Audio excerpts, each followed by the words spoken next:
Hello everyone. आज अपने book shelf देखते देखते मुझे मेरे कुछ पुराने नोट्स मिले मॉडर्न हिस्ट्री के। और वो नोट्स मैंने आई थिंक 2013 या 14 में बनाए थे, जब मैंने नई नई टीचिंग स्टार्ट की थी। तो बड़ा पैशन होता था कि नहीं, खुद के नोट्स बनाऊं और फिर बच्चों को पढ़ाऊं। तो आज बस वो कुछ नोट्स देखते देखते कुछ पुरानी यादें ताज़ा हो गई। एंड ट्रस्ट मी, वो नोट्स इतने इम्पॉर्टेंट थे कि बाद में बहुत सारे एग्ज़ाम्स के टाइम भी मैंने उन्हीं नोट्स को रेफ़र किया था। तो आज मैं बस वही नोट्स शेयर करने जा रही हूँ आपके साथ। And the most important thing is, ये नोट्स बनाने के बाद मुझे एक पॉइंट पे रियलाइज़ हुआ था कि मॉडर्न हिस्ट्री, ऑल्दो हम इसको बोलते हैं मॉडर्न हिस्ट्री, पर ये स्टार्ट वहाँ से होती है जहाँ पे मुग़ल एम्पायर का डिक्लाइन हुआ। जी हाँ, जहाँ पे फ्रेम में आते हैं लेटर मुगल्स, वहाँ से स्टार्ट होती है हमारी ये जो मॉडर्न हिस्ट्री है। तो आज हम शुरुआत करेंगे मॉडर्न हिस्ट्री की। किस टॉपिक से आप समझ ही गए होंगे। जी हाँ, we are going to start the topic later Mughals. Will cover the topic later Mughals in this video. So let's begin.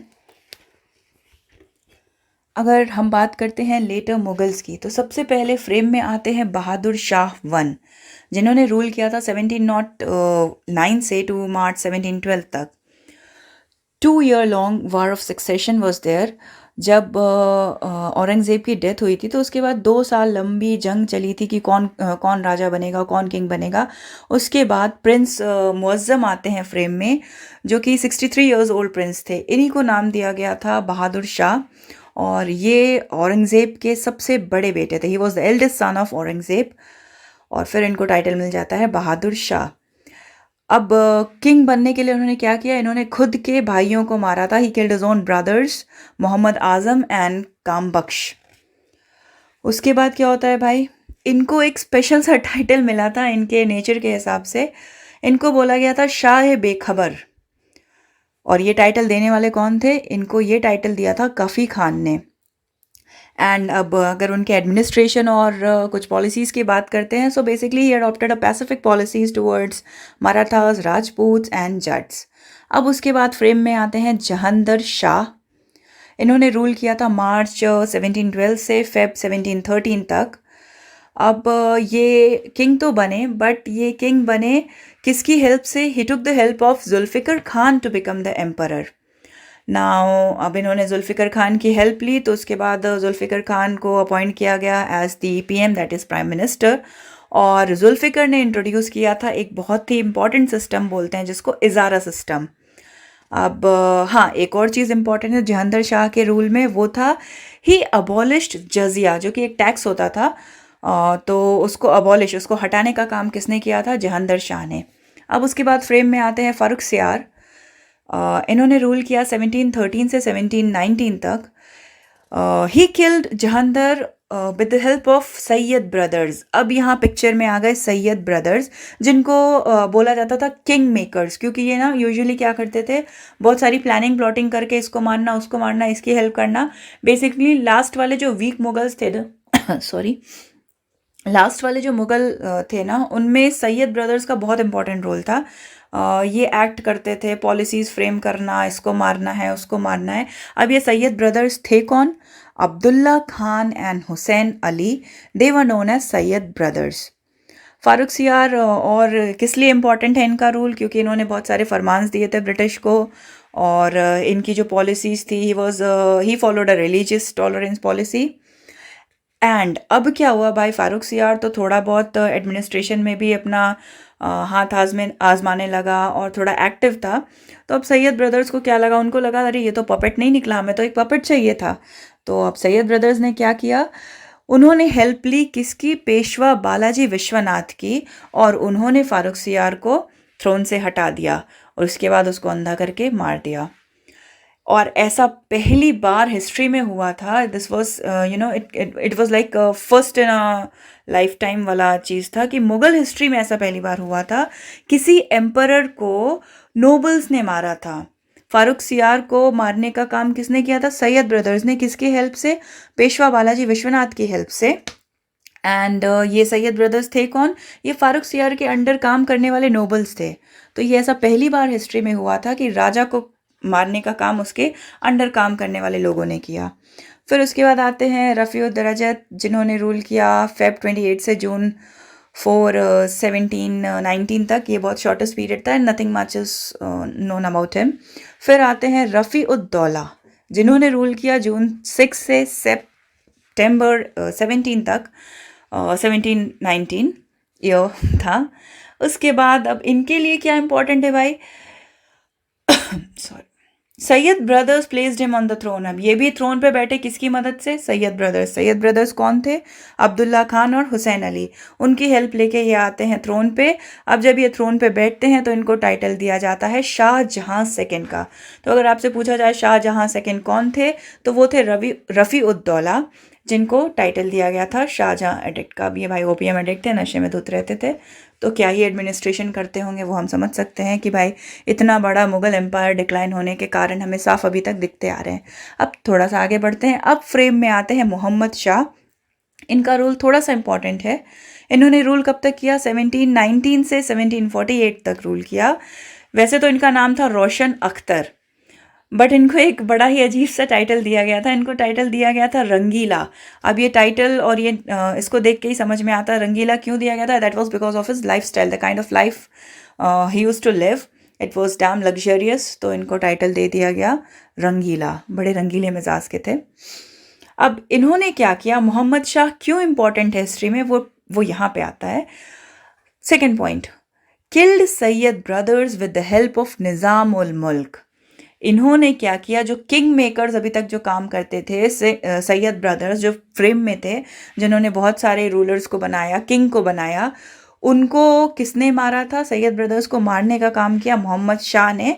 किसकी हेल्प से, निज़ामुल मुल्क की हेल्प से। अब क्या होता है भाई, अब निज़ामुल मुल्क ने हेल्प की मोहम्मद शाह की सैयद ब्रदर्स को मारने के लिए। तो अब उसके बदले में क्या किया इन्होंने, निज़ामुल मुल्क ने 1724 में इन्होंने अपना इंडिपेंडेंट स्टेट बना लिया, और वहाँ वो वज़ीर बन गए और उन्होंने अपना इंडिपेंडेंट स्टेट बनाया। और वही इंडिपेंडेंट स्टेट आज जाना जाता है किस नाम से, हैदराबाद के नाम से। फिर आते हैं फ्रेम में बाजीराव वन, जो कि एक मराठा पेशवा थे 1737 में। इन्होंने मोहम्मद शाह के रूल में ही दिल्ली पे इन्वेजन किया था। और ये इन्वेजन इसलिए इम्पॉर्टेंट था क्योंकि अगर हम बाजीराव की आर्मी को कंपेयर करते तो वो बहुत ही छोटी सी आर्मी थी, जिसमें मात्र 500 घुड़सवार थे। दे वर मियरली जस्ट 500 हॉर्समैन। और बाजीराव, उन्होंने इट वॉज काइंड ऑफ कि बहुत ज़्यादा वीरता दिखाते हुए मार्च कर दिया दिल्ली की तरफ, और उसके बाद उन्होंने दिल्ली पे इन्वेड भी किया। और ये किसके रूल में हुआ था, मोहम्मद शाह के रूल में। कौन थे पेशवा, पेशवा थे बाजीराव वन। अब आते हैं भाई एक और चीज़ के लिए इम्पॉर्टेंट है मोहम्मद शाह का रूल, वो था battle of Karnal. Battle of Karnal कब लड़ी गई थी, it was fought in the year 1739। अब इसमें क्या हुआ भाई, बैटल ऑफ करनाल में नादिर शाह आ गए पिक्चर में। अब यहाँ फ्रेम में आते हैं नादिर शाह।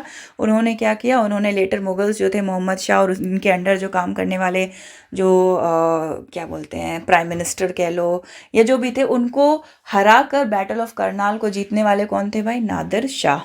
बैटल ऑफ करनाल कब हुआ था, 1739 में। अब आगे बढ़ते हैं और आगे आता है रेन अहमद शाह का। अहमद शाह ने कब से कब तक रूल किया, ही रूल फ्रॉम 1748 टू 1754। अब अगर हम इनकी बात करें, so he was an incompetent ruler.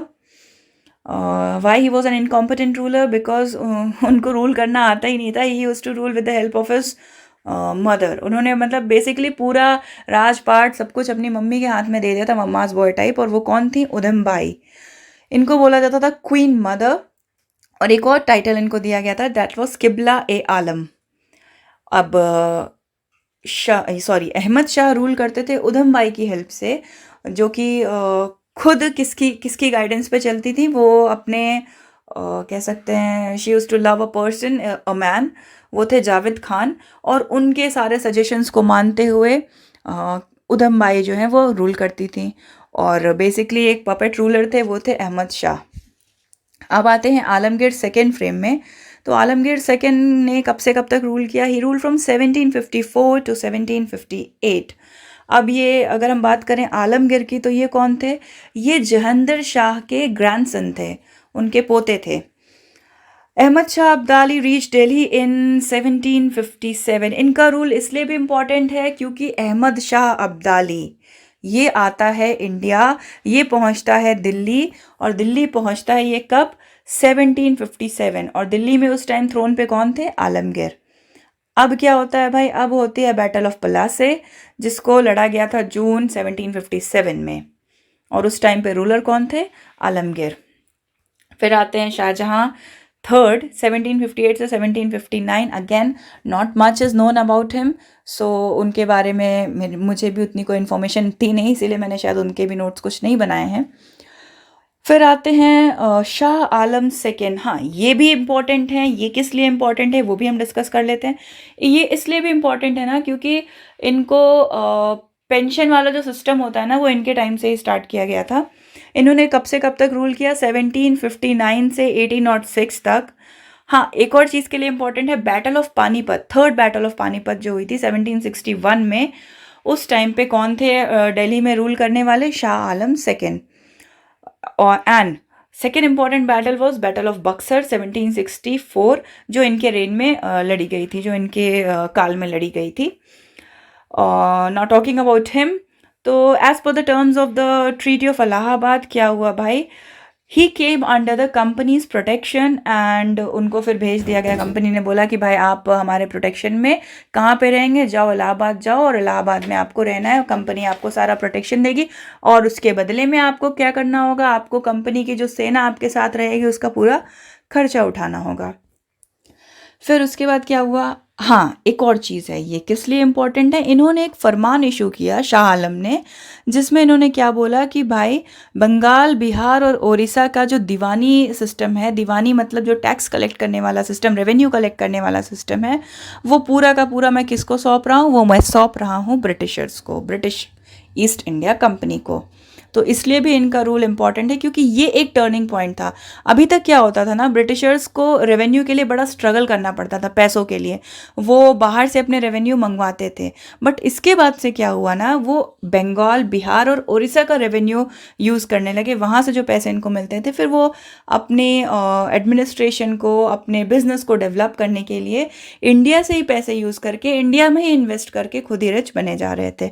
तो ये एक टर्निंग पॉइंट था। यहाँ से क्या हुआ, जो उनके हाथ खाली थे अब वो हाथ भरने लगे। And now after the defeat of दौलत राव सिंधिया इन 1803, अब क्या था भाई, ये शाह आलम जो थे ना कहीं दौलत राव सिंधिया के सपोर्ट पे थोड़ा काम कर रहे थे। पर अब क्या होता है, 1803 में दौलत राव सिंधिया हार जाते हैं एक बैटल में इंग्लिश के ब्रिटिशर्स के अगेंस्ट। फिर यहाँ क्या होता है भाई, जब वो हार गए तो इनका तो कोई सहारा ही नहीं बचा, तो इन्होंने एक्सेप्ट कर लिया फिर से इंग्लिश प्रोटेक्शन, और वो अब क्या बन गए? अब वो बन गए पेंशनर।